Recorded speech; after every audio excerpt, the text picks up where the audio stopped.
جی السلام علیکم دوستو،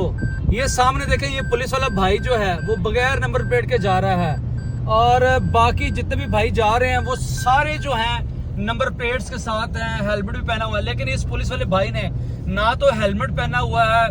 اور نہ ہی نمبر پلیٹ ہے۔ جب پولیس والے بھائی خود ہی قانون کی دھچیاں اڑائیں گے تو آپ کس حیثیت سے عام شہریوں کو روک کر پوچھیں گے کہ آپ کے پاس بائک کے کاغذ ہیں یا نہیں ہیں، آپ نے ہیلمٹ پہنا ہے نہیں پہنا، یا آپ کی نمبر پلیٹ ہے اور اگر نہیں ہے تو کیوں نہیں ہے؟ آپ پھر کسی بھی عام شہری سے کوئی سوال نہیں کر سکتے۔ اس لیے پولیس والے بھائیوں کو چاہیے پہلے خود قانون کی پاسداری کریں، اس پر عمل کریں، اس پہ امپلیمنٹ کریں اور پھر لوگوں سے امپلیمنٹ کروائیں۔ اگر آپ خود قانون کی پاسداری نہیں کریں گے تو میرے بھائی عام شہری کیسے کرے گا؟ اس لیے انصاف کے تقاضوں کو پورا کرنے کے لیے آپ کو یہ چاہیے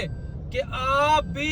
جتنے پاکستانی قانون ہیں ان پہ پیرا عمل ہوں، تاکہ ہم جیسے جو عام شہری ہیں ہم آپ کو دیکھتے ہوئے آپ سے سیکھیں کہ آپ قانون کی پاسداری کر رہے ہیں تو ہمیں بھی قانون کی پاسداری کرنی چاہیے۔ لیکن پاکستان میں غریب کے لیے قانون ہے، امیر کے لیے کوئی قانون نہیں، پولیس والوں کے لیے کوئی قانون نہیں، اداروں کے لیے کوئی قانون نہیں، کیونکہ وہ خود قانون کی دھچیاں اڑا رہے ہیں۔